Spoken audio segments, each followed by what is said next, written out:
আজ সারাদিন কি করলাম জানেন? আর দিনের শেষে এমন তেহারি রান্না করলাম দেখে আপনারও খেতে ইচ্ছে করবে।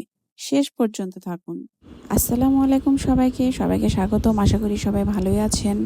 আমিও ভালো আছি। আপনার শুরুটা ছোট হতে পারে, কিন্তু স্বপ্নটা ছোট হওয়া উচিত নয়। আজকে যদি একজন মানুষও আপনার কাজ দেখে থাকে, মন দিয়ে কাজ করুন, কারণ একদিন সেই কাজ থেকে হাজার হাজার মানুষ আপনার পাশে দাঁড়াবে। তাই হাল ছাড়বেন না, নিয়মিত কাজ করে যান, সফলতা অবশ্যই আসবে।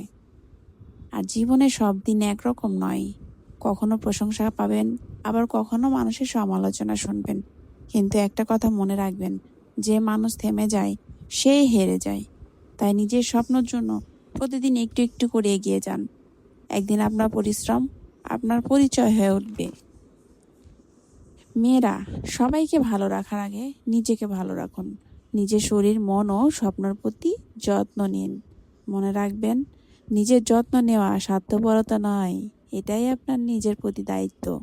আপনি শুধু একজন গৃহিণী না, বা স্ত্রী বা মা নন, আপনি একজন স্বপ্নবাজ মানুষও। তাই নিজের ইচ্ছা, শখ আর ভালো লাগাগুলোকে গুরুত্ব দিন। নিজের হাসিটাও যত্নের দাবিদার। মোটামুটি সকালে নাস্তা করে চা খেয়ে চলে আসলাম রুমে আমার কিছু কাজ আছে, এগুলো কাজ কমপ্লিট করতে হবে, কারণ কাপড়গুলো আসছে গত রাত্রে। কাপড়গুলো এখন আমি উঠিয়ে রাখবো আলমারিতে একে একে। এই যে 2 ব্যাগ কাপড়, একবারে যখন কাপড় ইস্ত্রিতে দেওয়া হয় তখন অনেকগুলো করে দেওয়া হয়।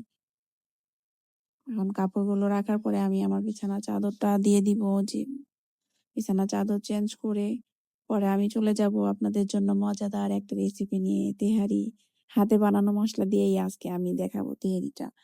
দেখতে থাকেন। আসলে মেয়েদের কাজ কখনোই শেষ হয় না। সারাদিন একটা কাজে পিছে আর একটা কাজ মনে হয় সিরিয়াল ধরেই থাকে। তো চলেন চলে যায় রান্নাঘরে তেহারি রান্না করতে। মশলাগুলো দেখেন, এগুলো আমি গুঁড়ো করে নিব শুকনো করে। তারপরে আমি আজকে রান্না করব সরিষার তেল দিয়ে তেহারি। সরিষার তেল 1 কাপ মেপে দিয়েছিলাম। 1 কেজি চালের জন্য 1.5 কেজি মাংস দিয়ে পরিমাপ মতো। পেঁয়াজের মধ্যে শুধু মাংসগুলো দিয়ে ভেজে নিব, তারপরে কষাতে থাকবো। আচ্ছা, এখানে একটা জিনিস স্কিপ হয়ে গেছে।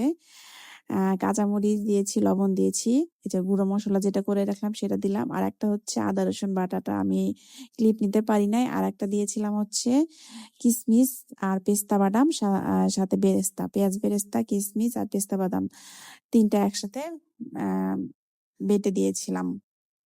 এটা দিয়ে নাড়াচাড়া করতে করতে পানি শুকিয়ে আসলে চালটা দিয়ে দিব একসাথে। একদম শর্টকাটে রান্না হয়ে যাবে, এত ঝামেলার কিছু নাই। খেতে যে অনেক মজা হয়েছে খেতে এটা।